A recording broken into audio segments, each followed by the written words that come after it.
years as Director of Broadcasting at LSU. He's been at the microphone for some of the greatest moments in LSU history. College World Series championships, Final Fours, of course, LSU's national championships in 2003 and 2007. And I mentioned the 6 national titles in baseball. LSU is off this week. Of course, they'll host somebody called Alabama next Saturday at Tiger Stadium. Might be about 300,000 to 400,000 people on campus. Just guessing. Please give a warm welcome. Welcome to New Orleans to Jim Hawthorne.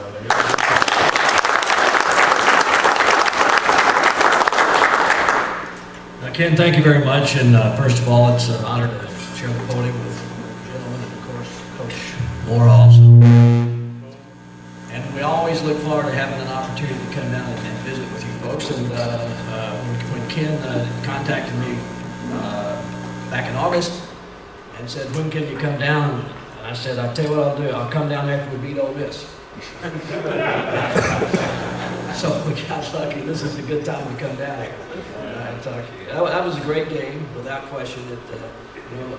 I guess maybe in years gone by, and particularly to the younger generation, LSU and Ole Miss doesn't have quite the mystique, quite the rivalry status that it did back in the 50s and the 60s and that sort of thing. But for those that do remember it, which I do, that game on Saturday night reminded me of what used to happen when LSU and Ole Miss played. I mean, it was a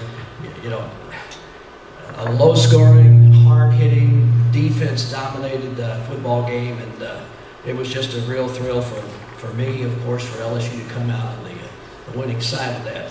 The largest crowd ever to see, tied the record because you can only sell 102,321 tickets, and that was the attendance officially on Saturday night. So many exciting moments in the game. LSU had a chance to probably be ahead 21-0 in the first quarter and wasn't able to do it, but still overcame that and overcame being down.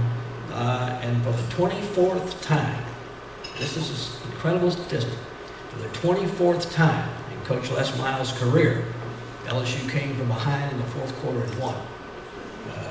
Nobody else is even close to that. I think it's the quarter. It could be. I think Anyhow, that was so. That's just a real tribute to this football team that never gives up. Right to the very end, and did on Saturday night, and so it's a real pleasure to see that sort of thing and be a part of it. Also, you may not be aware of the fact that the touchdown pass was called by a gentleman who is a senior, tied in, and that was the first pass he has ever caught as an LSU Tiger. So that's pretty memorable.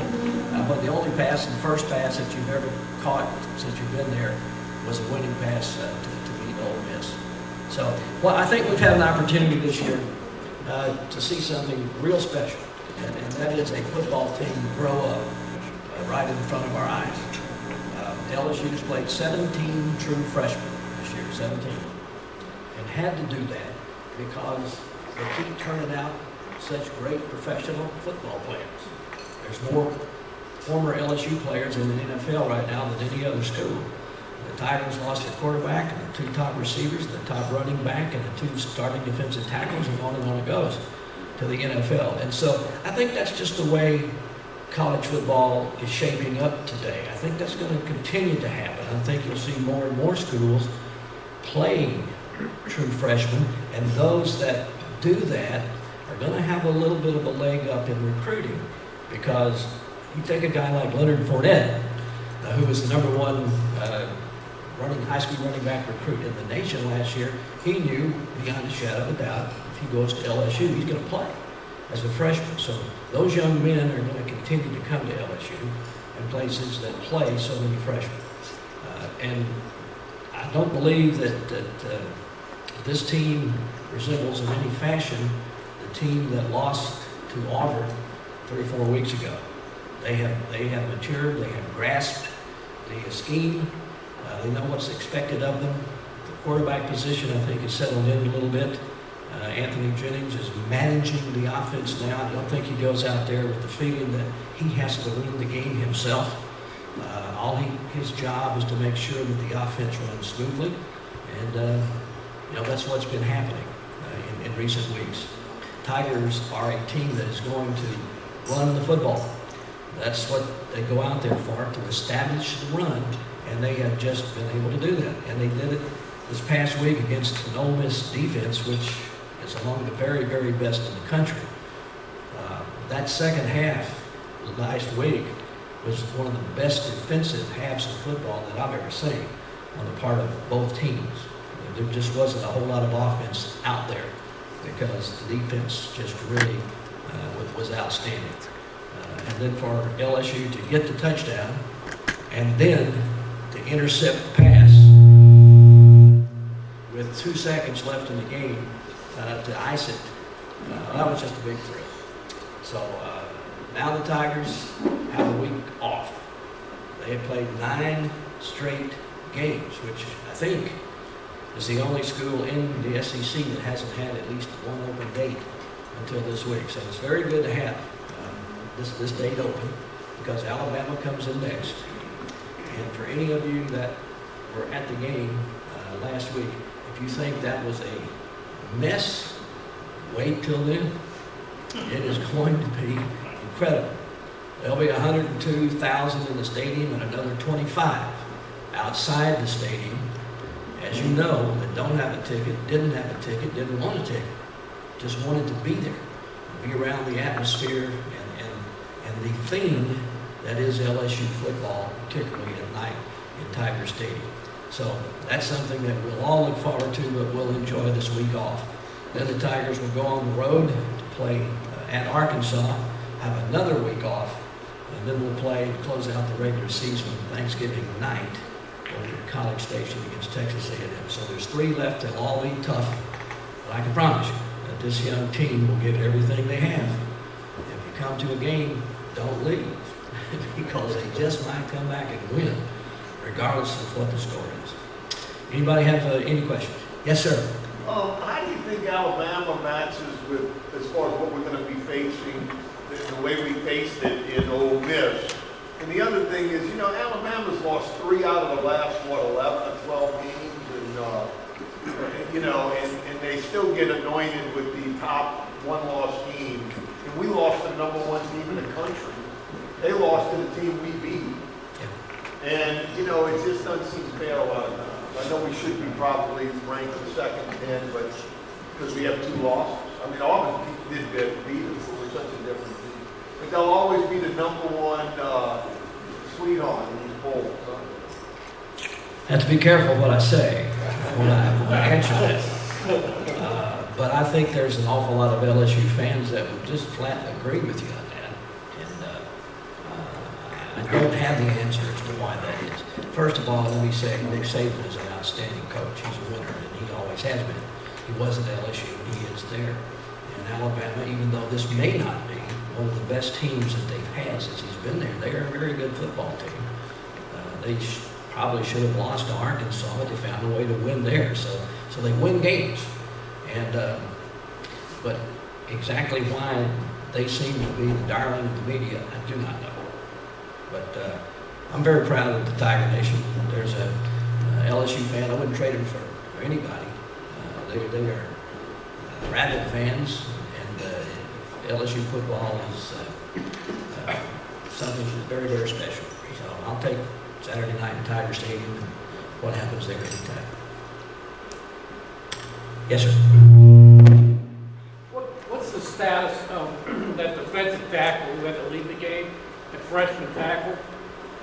I haven't heard anything, so that no news is good news there. I think that everybody is pretty healthy for LSU, and that's a great tribute.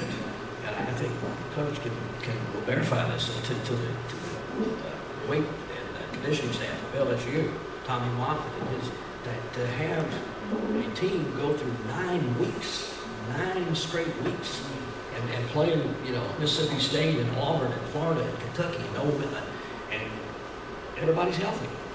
LSU hasn't lost anybody, with a season-ending injury. I think that's a real tribute to them. I'll tell you what, they'll be fresh and ready to go in 2 weeks. Now, we still don't know for sure what time the kickoff is for that game. We probably won't know unless they've announced it today. The night game. They haven't known. CBS took it. Okay, that must have happened today, right? Okay. I assume that it would be at night. That means that 10 straight, all 10 LSU games at night, which is the first time that I can remember that that's happened. I don't really know that night has anything to do with it, but people seem to prefer it to be at night, and I have an idea why. But I don't think it has much to do with the game. But anyhow, it's part of the LSU folklore, if you will, and part of what makes Tiger Stadium such a special place. Anybody else? Any other questions? Jim, the player that got ejected, was that a targeting? Was it reported? No. No, Was it the second person? It was the second. It was the second unsportsmanlike penalty. And that's the rule. You can have, you get one, you get a warning. You get two, you're disqualified. You have to leave the game.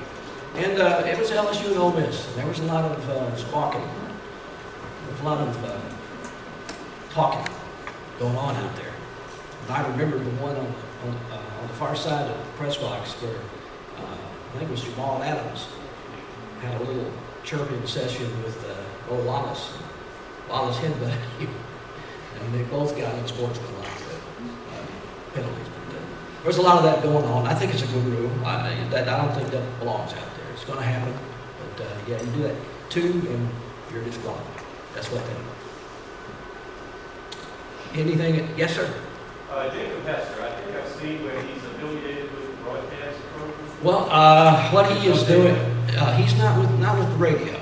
That's CST, and Cox is doing an hour-long show with Gordy Rush and Jacob Hester and Kevin Malai and a couple of others that are live game day. At home, they do it from the same stage that we do our radio broadcast from. And on the road, they're in different places, but that's the show he's on. What a great guy he is, and a great football player he was in high school, and he's also a big Elvis Presley fan. So he and I get along really well. Anything else? My pleasure. Thank you so much.